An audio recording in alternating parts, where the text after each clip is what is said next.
వాక్యంలోనికి వెళ్దామండి. నేటి కోసం ఏర్పాటు చేయబడిన పాఠం, పరలోక ప్రవేశం బాప్టిజంతోనే సాధ్యమా?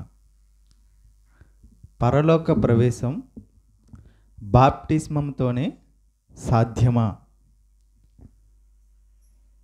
చాలామంది క్రైస్తవుల్లో ఉన్నవారికే బైబిల్ పైన అవగాహన లేకపోవడం,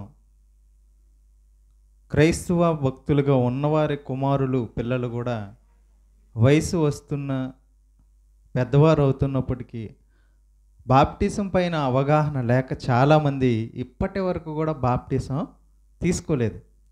ఎందుకంటే అంత ప్రాముఖ్యం కాదు బాప్టిజం. అది కొంతమంది మరి ఎలా అనుకుంటున్నారంటే బాప్టిజం అనేది ఒక ఆచారం. మనకి ఎన్నో ఆచారాలు ఉన్నాయి. అలాగే బాప్టిజం నీటిలో మునగడం అనేది ఒక ఆచారం. దానిలో ఏముంది, దాని ద్వారా ఏం జరుగుతుందిలే అనే నిర్లక్ష్యంతోనే ఇప్పటి వరకు కూడా చదువుకొని పెద్దవారైన సేవకుల కుమారులు కూడా బాప్టిజం ఇంకా తీసుకోలేదు. ఎందుకు అంటే దాని గూర్చిన అవగాహన అనేది రాలేదు కనుక. ఎందుకు అనుకుంటున్నారంటే ఇది దేవుని వలన వ్రాయబడిన గ్రంథమని, బైబిల్లో ఉన్న మాటలు దేవుని మాటలు అన్న సంగతి మర్చిపోయారు. ఎవరో భక్తులు రాసిన మాటలు అవి, వాటిని మనం ప్రాధాన్యం చేసుకోకూడదు అన్న ఉద్దేశంలో ఉన్నారేమో. ఇంకా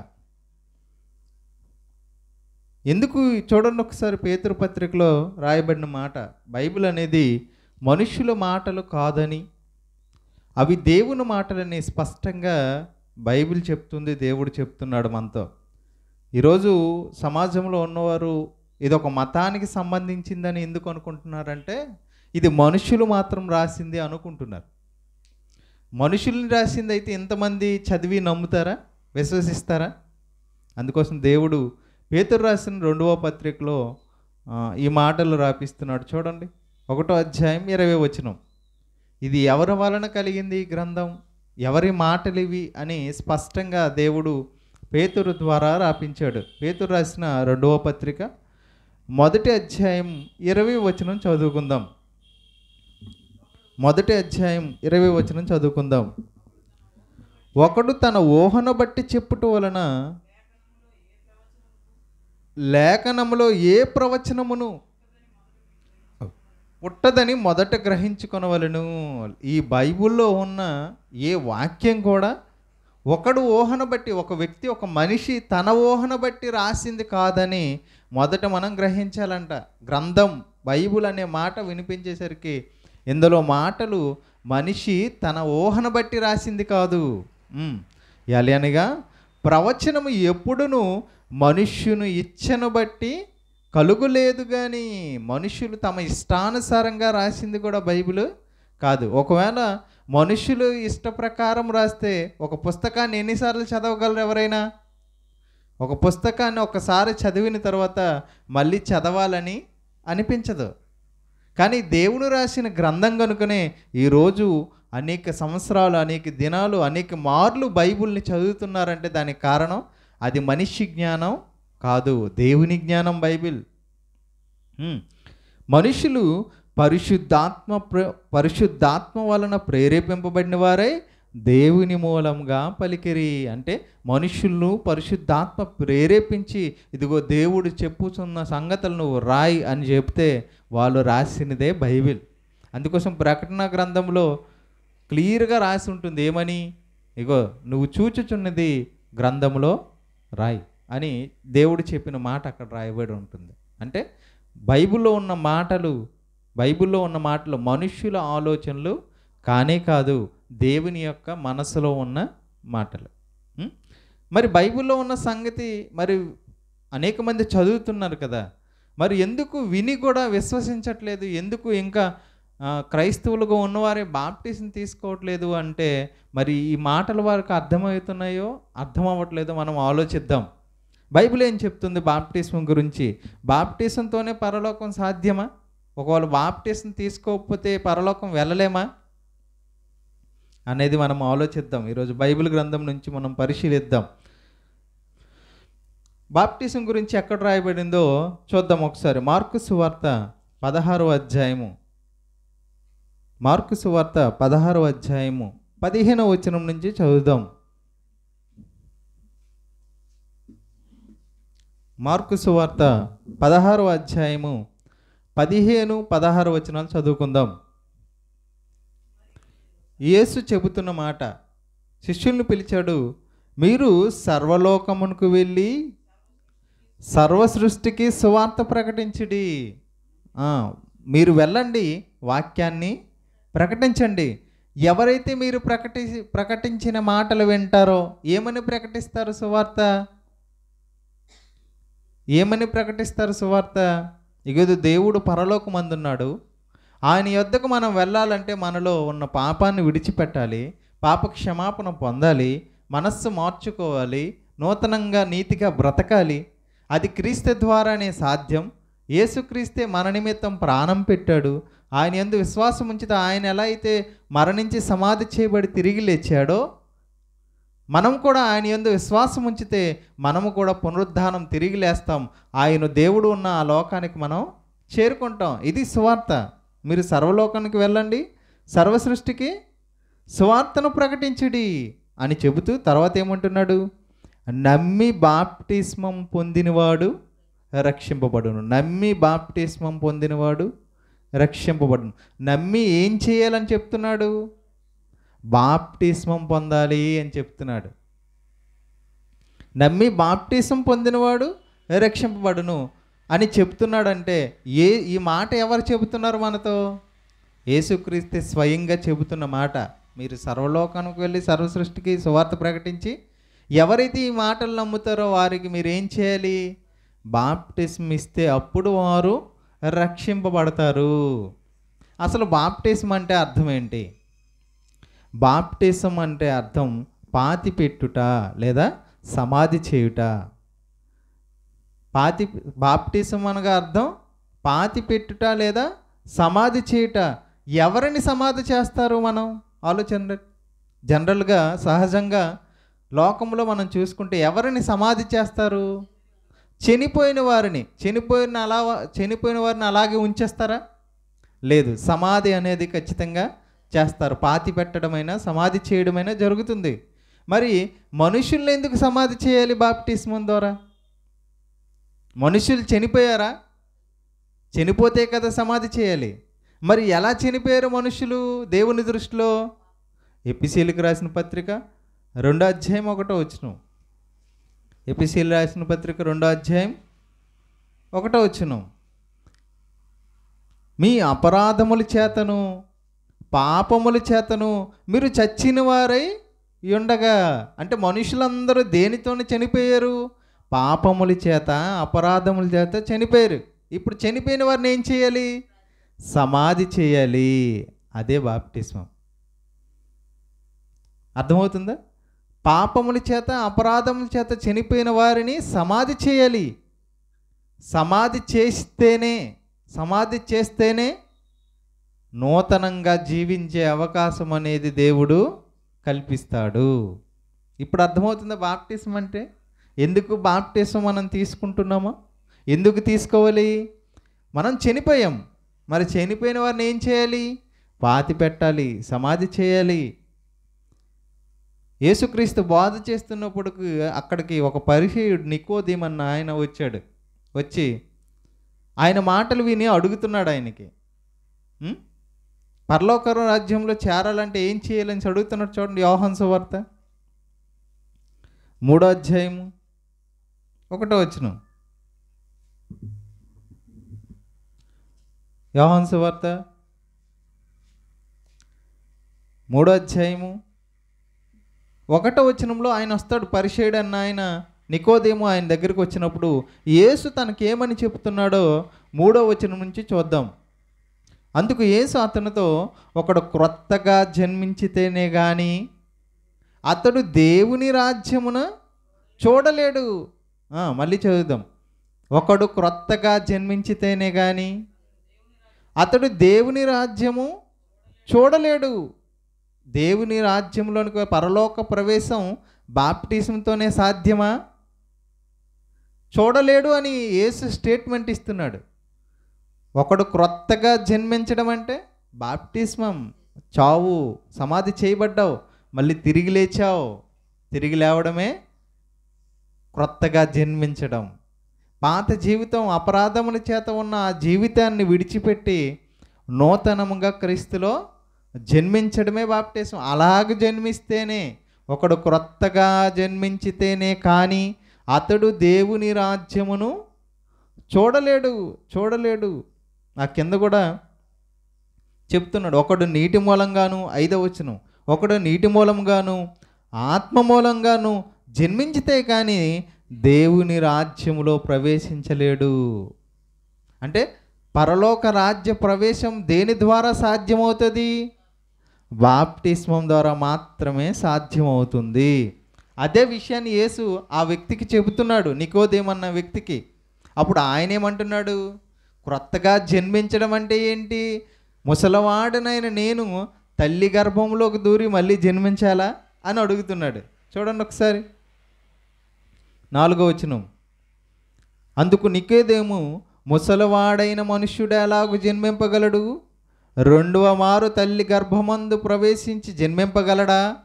ఆయనను అడుగగా, క్రొత్తగా జన్మించడం అంటే మనమేమనుకుంటాం? పునర్జన్మ అనుకుంటాం, అంటే మళ్ళీ పుడతాం. అది సాధ్యం కాని పని. దేవుడు ఈ భూమి మీద మనుషులు పుట్టించి ఈ బ్రతుకులోనే పునర్జన్మ ఇచ్చాడు. అదే బాప్టిస్మం. ఆ బాప్టిజం ద్వారా మాత్రమే పరలోక రాజ్య ప్రవేశం, పరలోక ప్రవేశం అనేది కలుగుతుంది. ఇదే విషయం తీతుకు రాసిన పత్రిక 3వ అధ్యాయం 5వ వచనంలో కూడా ఉంది. చూడండి, తీతుకు రాసిన పత్రిక అపోస్తలుడైన పౌలు 3వ అధ్యాయం 5వ వచనం. మనము నీతిని అనుసరించి చేసిన క్రియల మూలంగా కాక తన కనికరము చొప్పునే పునర్జన్మ సంబంధమైన స్నానం ద్వారాను పరిశుద్ధాత్మ మనకు నూతన స్వభావం కలుగుజేయటం ద్వారాను మనలను రక్షించెను. దేని ద్వారా? పునర్జన్మ ద్వారా. బాప్టిజం అంటే మనిషికి దేవుడు మరొక అవకాశాన్ని ఇవ్వడమే. ఎలా ఇస్తున్నాడంట? నీటి ద్వారా, ఇంకా ఆత్మ ద్వారా. చూడండి, ఆ యోహాను సువార్తలో మనం చదువుకున్నాం కదా, నీటి ద్వారాను ఆత్మ మూలంగాను నీటి మూలంగాను జన్మించాలంట.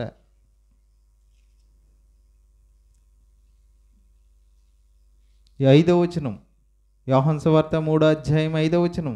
యేసు ఎట్లనెను? ఒకడు నీటి మూలముగాను ఆత్మ మూలముగాను జన్మించితే కానీ దేవుని రాజ్యంలో ప్రవేశింపలేడు. అంటే బాప్టిస్ట్ కార్యక్రమంలో మనకి ఏం జరుగుతుందంటే, 1 నీటి మూలంగా జన్మిస్తున్నాం, 2 ఆత్మ మనలోకి వస్తుంది. పరిశుద్ధాత్మ దేవుడు మనకి అనుగ్రహిస్తున్నాడు. అదే అపోస్తుల కార్యం 2వ అధ్యాయం 32వ వచనంలో ఉంది. చూడండి, 38, 37 నుంచి చదువుదాం.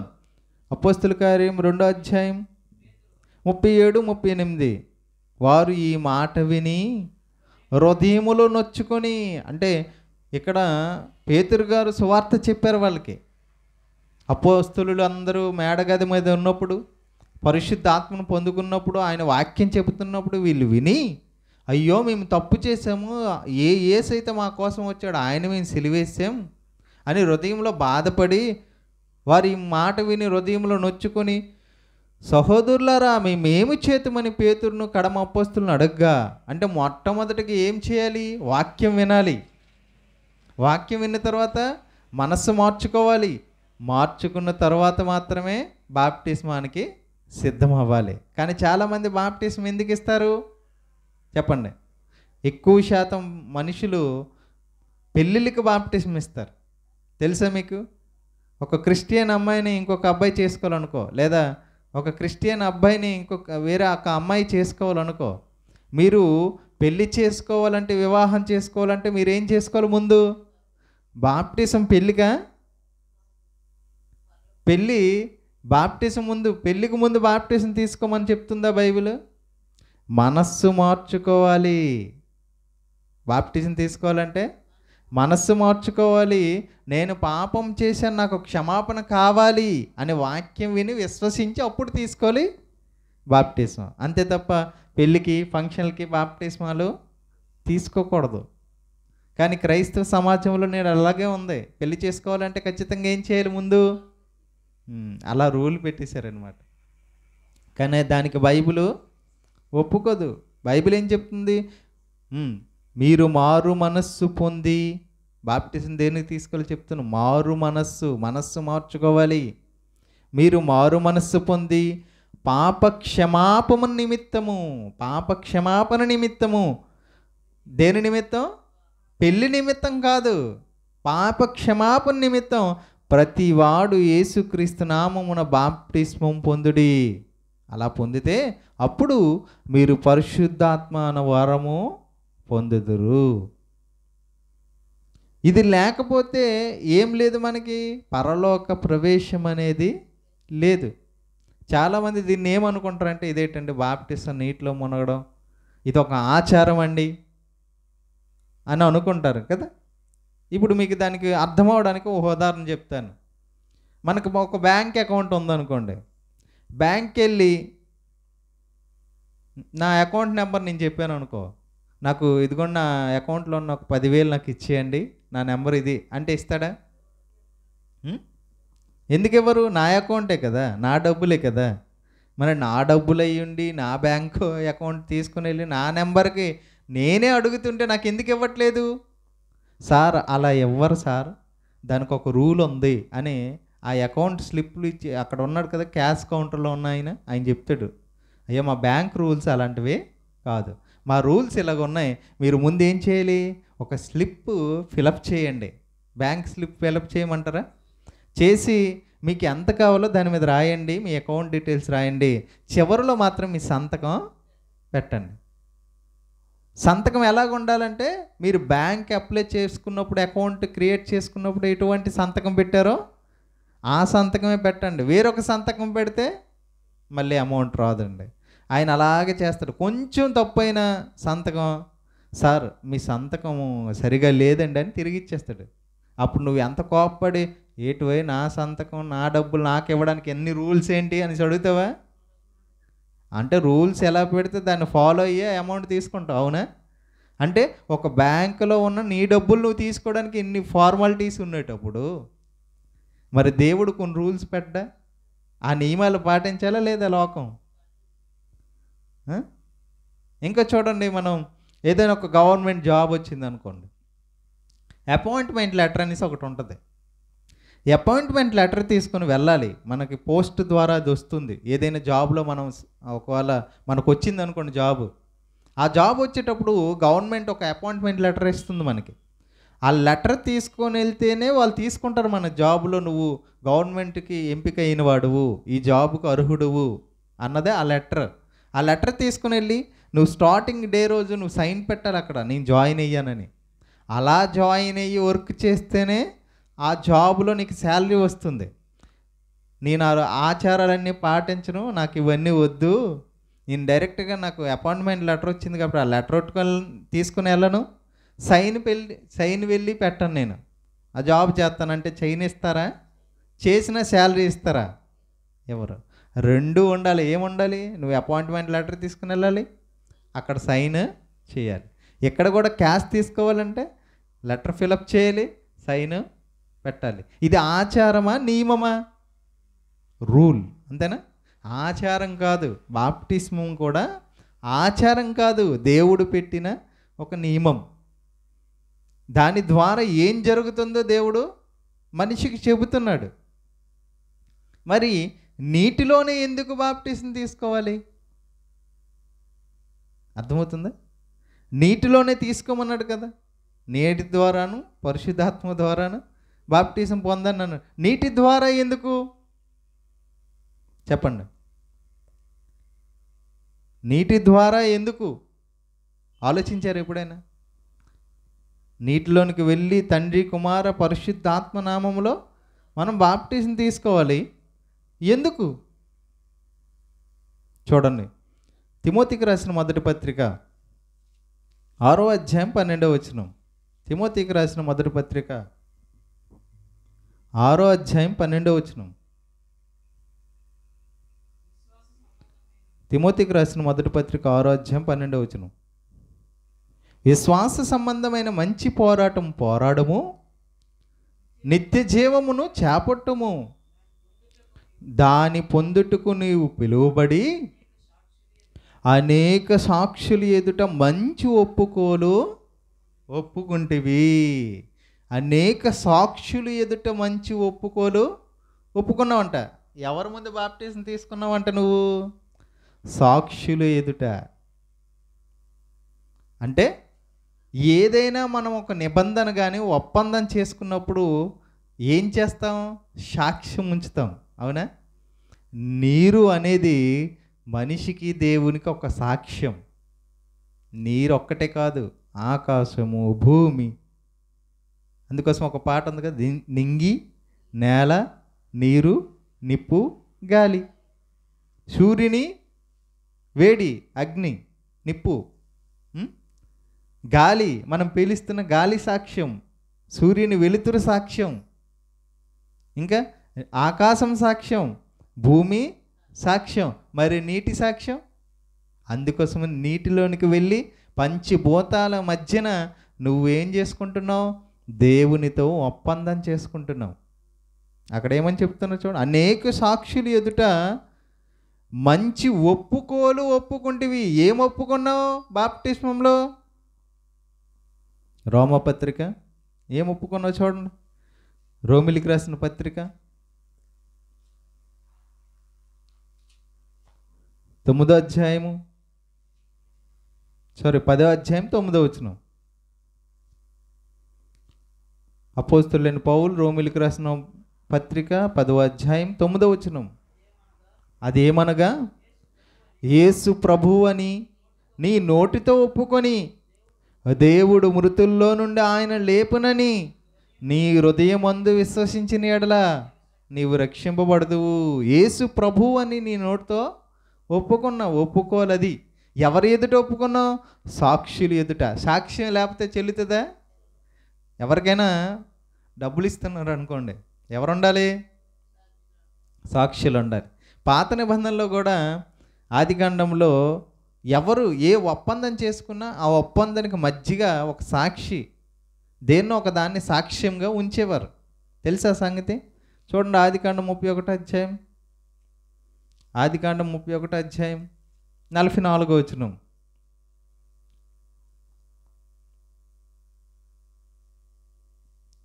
ఆదికాండం 31వ అధ్యాయం 44వ. కావున నేనును నీవును నిబంధన చేసుకుందాము రమ్ము. యాకోబు యొక్క మామగారు పిలుస్తున్నారు యాకోబుని.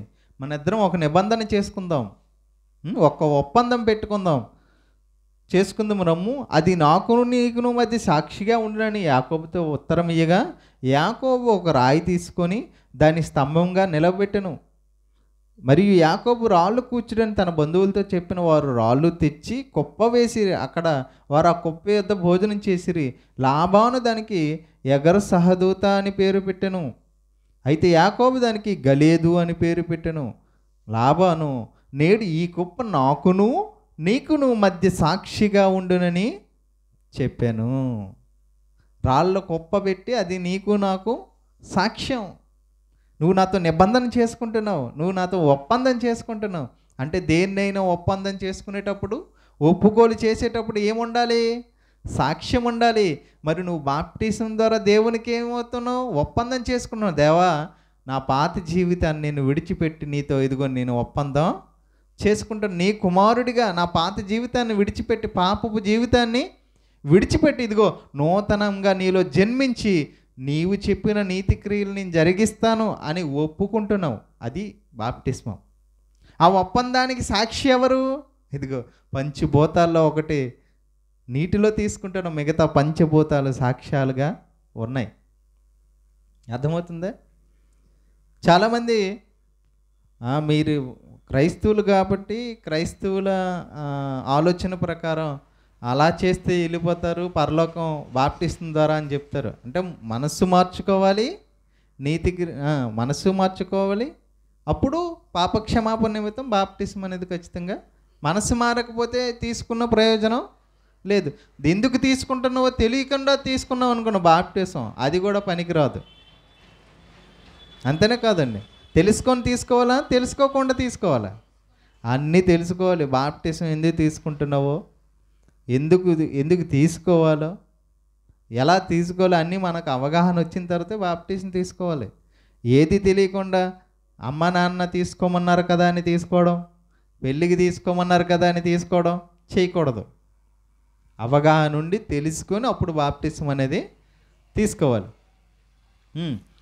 బాప్టిజం లేకుండా కూడా పరలోకం వెళ్ళొచ్చండి, దాన ధర్మాలు చేస్తే సరిపోతుంది అనే ఆలోచన కూడా కొంతమందికి ఉంది. అంటే నీతి క్రియలు జరిగిస్తే, మంచి క్రియలు చేస్తే, పేదవారికి సహాయం చేయడం, ఆహారం పెట్టడం, వస్త్రాలు ఇవ్వడం, దాని ద్వారా కూడా మన యొక్క పాపం పోయి మనము దేవుడుండే స్వర్గానికి చేరిపోవచ్చు అనే ఒక అపోహ కూడా మనుషుల్లో ఉంది. అది అలాగే బైబిల్లో కూడా ఒక వ్యక్తి జీవితంలో జరిగింది. చూడండి ఒకసారి, అపోస్తల కార్యం 10వ అధ్యాయం 1వ వచనం చదువుదాం. ధర్మకార్యాల వలన నిత్య జీవాన్ని సంపాదించుకోగలమా? అపోస్తల కార్యం 10వ అధ్యాయం 1 నుంచి చదువుదాం. ఇటలీ పటాలం అనబడిన పటాలంలో శతాధిపతి అయిన కొర్నేలి అను భక్తిపరుడు కైసరీలో ఉండెను. అతడు తన ఇంటి వారందరితో కూడా దేవుని యందు భయభక్తులు కలవాడై ఉండి ప్రజలకు బహుధర్మం చేయొచ్చు ఎల్లప్పుడూ దేవునికి ప్రార్థన చేయుచుండువాడు. ఓకేనా? ఈయన శతాధిపతి అయి ఉండి దాన ధర్మాలు చేసి, అంతేనా? చూడండి, ఆయన ఏం చేశాడు? బహుధర్మము చేయొచ్చు. 4వ వచనంలో దూత వచ్చిందంట. అతడు దూత వైపు తేరు చూసి భయపడి, ప్రభువా ఏమని అడిగిన. అందుకు దూత, నీ ప్రార్థనలను నీ ధర్మకార్యములను దేవుని సన్నిధికి జ్ఞాపకార్థంగా చేరినవి. ఎవరు? కొర్నేలి. బాప్టిజం తీసుకున్నాడా? తీసుకోలేదు. కానీ దేవుని యందు భయభక్తులు కలిగి ఉన్నాడు, దేవుని విశ్వసించాడు, దేవుని కార్యక్రమాలు, పేదలకు సహాయం చేస్తున్నాడు, ప్రార్థన చేస్తున్నాడు, ధర్మకార్యాలు చేస్తున్నాడు. నీవన్నీ ఆయన దగ్గరికి వచ్చే, దేవుని దగ్గరికి వచ్చే అని దూత చెప్పింది. అంటే దాన ధర్మాలు చేసిన ఈయన పరలోకం వెళ్తాడా? ఆలోచిస్తున్నాం కదా. ఒకవేళ ఈయన దాన ధర్మ కార్యాలు, మంచి ప్రవర్తన కలిగి ఉన్నాడని ఈయన పరలోకంకి వెళ్ళిపోతాడా అంటే దూత ఎందుకు వచ్చింది అసలు? నీ దాన ధర్మ కార్యాల వలన నువ్వు పరలోకం చేరలేవు కొర్నేలి. ఇదిగో నువ్వు పేతురును పిలిపించు, ఆయన నీకు వాక్యం చెబుతాడు. ఆ వాక్యం చెప్పిన తర్వాత నీకు పరిశుద్ధాత్మ అనుగ్రహం జరుగుతుంది. అది జరిగిన తర్వాత నువ్వు బాప్టిజం తీసుకోవాలి అని చెప్పడానికి దేవదూత వచ్చింది భూమి మీదకి. నీ ధర్మకార్యాలు దేవుని దగ్గరికి వెళ్ళొచ్చేమో కానీ నువ్వు మాత్రం వెళ్ళలేవు. అప్పుడు ఆయన వచ్చారు. ఎవరు? పేతురు గారు వచ్చారు. దేవదూత వెళ్ళి పేతురు చెప్పింది, అగో అక్కడ మీ ఇంటి ముందు ఉన్నారు, వాళ్ళు వచ్చారు నీకోసం, నువ్వు వెళ్ళు అని అంటే ఆయన వెళ్ళాడు. వెళ్ళి వచ్చిన తర్వాత ఆయన ఏం చెప్పాడో చూడండి ఒకసారి.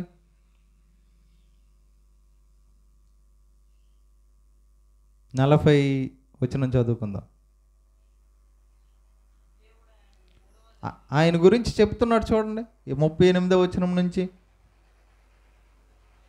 38వ వచనం. అదేదనగా దేవుడు నజరేయుడైన యేసును పరిశుద్ధాత్మ శక్తితోనూ అభిషేకించినదియే దేవుడానికి తోడయ్యుండెను గనుక ఆయన మేలు చేయుతూ అపవేద చేత పీడింపబడిన వారందరినీ స్వస్థపరచు సంచరించుచుండెను. ఆయన యూదుల దేశమందును యెరూషలేమునందును చేసిన వాటన్నిటికీ మేము సాక్షులము. ఆయనను వారు రానును వేలాడదీసి చంపిరి.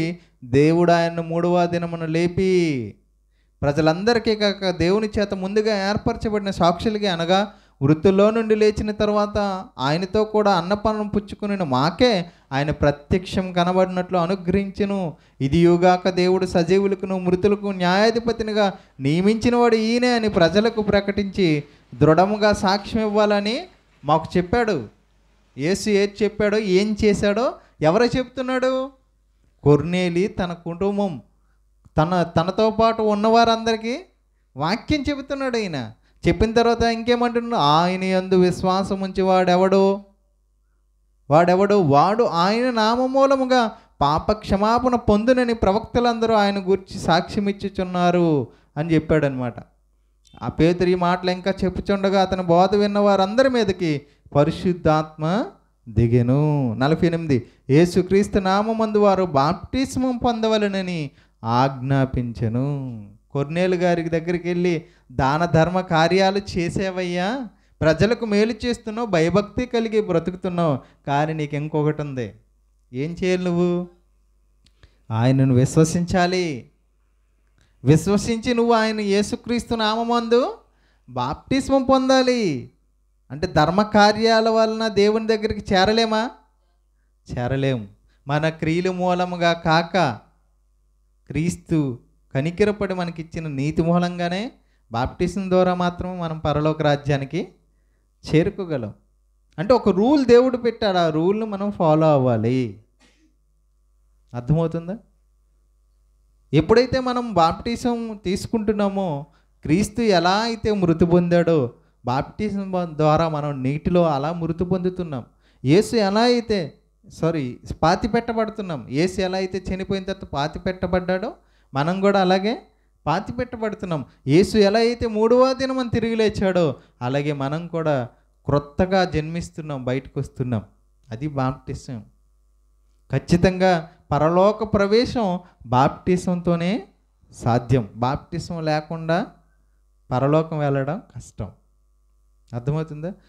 ఈయన ఏం చేశాడు ఒకసారి చూడండి. 3వ వచనం, 10వ అధ్యాయం 3వ వచనం.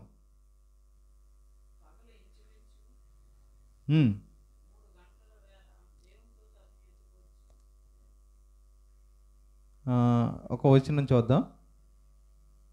23వ వచనం చదువుదాం. ఆయన ఏం చేశాడు? ఇగోండి, దేవదూత కొర్నేలుకు కనిపించిన తర్వాత పేతురు నువ్వు పిలువు అని చెప్పింది. చెప్పి దేవదూత వెళ్ళిపోయిన తర్వాత ఈయన ఏం చేశాడో చూద్దాం మనం. 23వ వచనం. మరునాడు అతడు లేచి వారితో కూడా బయలుదేరాడు. ఎవరు? పేతురు గారు. తర్వాత చెప్పేవారైన కొందరు సహోదరులు వారితో కూడా వెళ్ళిరి. మరునాడు వారు కైసరులో ప్రవేశించిరి. వాళ్ళు వస్తున్నారు. వచ్చేటరికి ఈయన ఏం చేస్తున్నాడు చూడండి. 24వ వచనం. కైసరులో ప్రవేశించి అప్పుడు కొర్నేలి ఏం చేశాడో చూడండి.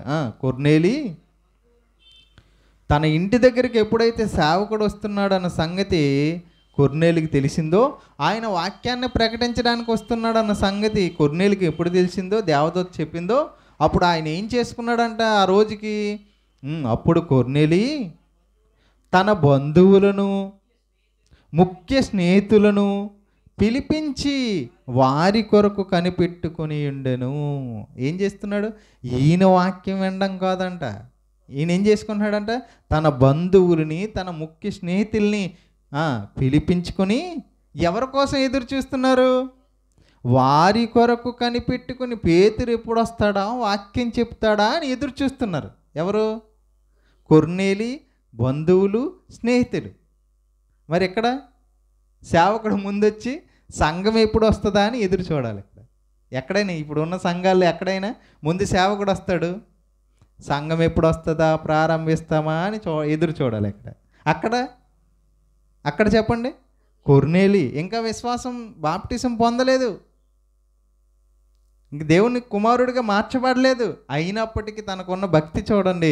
ముందే ఆయన రావడమే కాకుండా తన బంధువులందరినీ తీసుకొచ్చాడంట.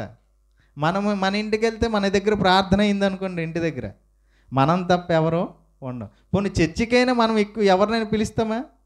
అమ్మ రండి అని ఎవరినైనా పిలిచారా మీరు? చర్చికి వెళ్దాం రండి అని పిలిచారా? దేవుని మాటలు విందాం రండి అని పిలిచారా? పిలిస్తే వస్తారో లేదో తర్వాత సంగతే, అసలు పిలడమే మానేసాం మనం. కానీ ఈ కొర్నేలు గారు ఏం చేశారంట? బంధువుల్ని పిలిచాడంట, తర్వాత స్నేహితులు పిలిచాడంట. అంటే మనకు పాఠం నేర్పుతున్నాడు కొర్నేలి. పిలిపించేసరికి వారందరూ దేవుని మాటలు విన్నారు. విని విశ్వసించి పరిశుద్ధాత్మ ద్వారా పొందుకొని బాప్టిజం పొందుకున్నారు. తర్వాత అంటే ఒక మనిషి రక్షింపబడ్డానికి ఆయన రక్షింపబడమే కాకుండా నేనే పరలోకం వెళ్ళడం కాదు బాప్టిజం ద్వారా, నాతో ఉన్నవారు కూడా ఈ వాక్యాలను వినాలి దేవుని మాటలు అనే మనస్సు మనలో కూడా ఉండాలి. ఇప్పుడు చెప్పండి, పరలోక ప్రవేశం బాప్టిజం ద్వారానేనా? ఖచ్చితంగా పరలోక ప్రవేశం బాప్టిజంతోనే సాధ్యమవుతుంది. బాప్టిజం తీసుకోకపోతే, అంటే ప్రధానమైనది బాప్టిజం. పరలోక రాజ్యానికి, పరలోకానికి ప్రవేశానికి ప్రారంభం ఏంటంటే బాప్టిజం. విశ్వసించి మారు మనస్సు పొంది పాప క్షమాపణ నిమిత్తం బాప్టిజం ఖచ్చితంగా తీసుకోవాలి. దాని ద్వారా మాత్రం అది సాధ్యమవుతుంది. కాబట్టి ఇంకా చాలామంది క్రైస్తవులు ఇంకా బాప్టిజమాలు తీసుకోవట్లేదు. సేవకులు, కుమారులు ఇంకా తీసుకోవట్లేదు. వయసు వచ్చిన ట్రైనింగ్, బైబిల్ ట్రైనింగ్ కూడా పంపించేస్తున్నారు, కానీ ఇంకా బాప్టిజం తీసుకోలేదు. ఇప్పుడు లోకంలో ఉన్నవారు కూడా ఏమనుకుంటున్నారు? జనాభా కూడా జనులు ఏమనుకుంటున్నారండి? పరలోకం వెళ్ళాలంటే ధర్మకార్యాలు, మంచి కార్యాలు చేస్తే సరిపోతుంది అనుకుంటున్నారు. కానీ దానివల్ల సాధ్యమవుతుందా? అవ్వదు. నియమం ఒకటి ఉంది, దాని ప్రకారం మనము వెళ్ళాలి. ఇప్పుడు శరీరంలో ఎముకలకి రోగం వచ్చిందనుకోండి, శరీరం మీద ఉన్న రోగాలకు మందులు వేస్తే తగ్గుతుందా? లోపల ఎముక ఇరిగిపోయింది, నువ్వు పైన జెండు బామ్ రాస్తే నొప్పి తగ్గుతుందా? ఏం చేయాలి? ఎముకలకు ఉన్న రోగం తీసివేసుకోవాలి. నువ్వు ఏ రోగానికి ఆ మందు వేయాలి, కానీ వేరొక రోగం వస్తే తలనొప్పి వచ్చిందని జ్వరం మాత్రం వేస్తే ఎలాగవుద్ది? ఇంకో రోగం ఏదో మలేరియా, టైఫాయిడ్ వచ్చిందనుకో, వేరొక దగ్గు మాత్రలు వేస్తే తగ్గుతుంది అది. అంటే ఏ రోగానికి, హార్ట్ అటాక్ వచ్చిందా, హార్ట్కి సంబంధించి చూపించుకోవాలి. కళ్ళకు రోగం వచ్చిందా, కళ్ళుకి సంబంధించి చూపించుకోవాలి. చెవులకి రోగం వచ్చిందా, చెవులకి సంబంధించి చూపించుకోవాలి. అంటే ఏ రోగానికి ఆ మందు వేస్తేనే వైద్యం దొరుకుతుంది. వేరొక రోగానికి వేరొక మందు వేస్తే వైద్యం జరగదు. ఇది తెలిసిన మనకి, అంటే మనిషిలో ఉన్న పాప క్షమాపణకు క్రీస్తు ఒక్కడే మార్గం మందు. దాని ద్వారా మాత్రమే, ఆయన యందు విశ్వాసం ఉంచి బాప్టిజం పొందడం ద్వారానే పరలోక ప్రవేశం అనేది మనిషికి దక్కుతుంది. రూల్ పెట్టాడు, ఆ రూల్ని మనం ఫాలో అవ్వాలి అంతే. ఇంతవరకు మనం తెలుసుకున్నాం చాలా విషయాలు. అంటే బైబిల్లో ఉన్న విషయాలు ఆచారబద్ధమైనవి కావు. దేవుడు చెప్పాడంటే ఖచ్చితంగా ఏదో ఒక ఆధారము ఉంటుంది. చూడండి, యోహాను పత్రిక, మొదటి యోహాను పత్రికలో ఒక మంచి మాట రాసి ఉంది. అది చదువుకొని మనం ముగించుకుందాం.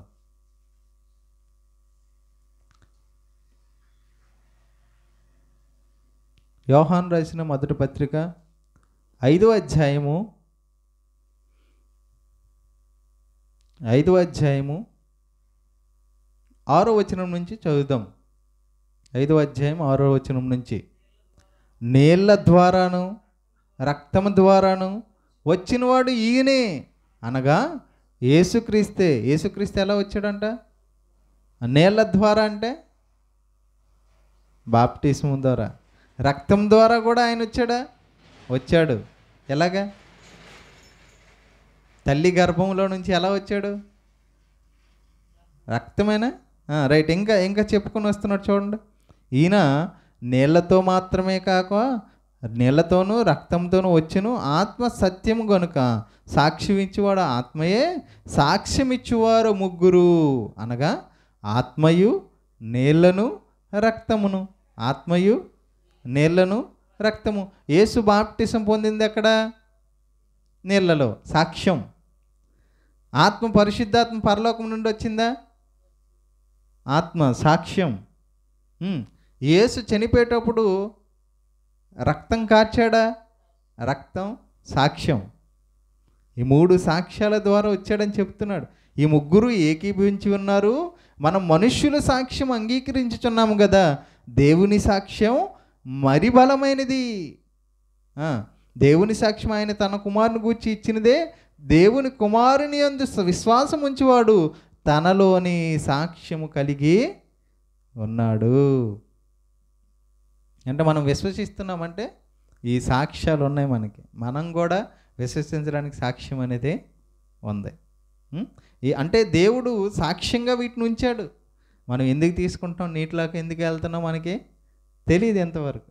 అది సాక్ష్యం అన్న సంగతి ఈరోజు మనకి అర్థం. ప్రకృతిలో ప్రతిదీ మనం బాప్టిజం తీసుకుంటున్నప్పుడు సాక్ష్యంగా ఉంటుంది. ఆ సాక్ష్యం ద్వారా అంటే ఒక నిబంధన, ఒక ఒప్పందం జరిగేటప్పుడు ఖచ్చితంగా సాక్ష్యం అది. అర్థమవుతుందా? పరలోక ప్రవేశం బాప్టిజంతోనే సాధ్యమా? ప్రారంభం, అది ఖచ్చితంగా సాధ్యం. బాప్టిజం లేకపోతే పరలోకానికి వెళ్ళలేము. ఇది ఆచారం కాదు, నియమం. ఓకేనా? ప్రార్థన చేసుకుందాం.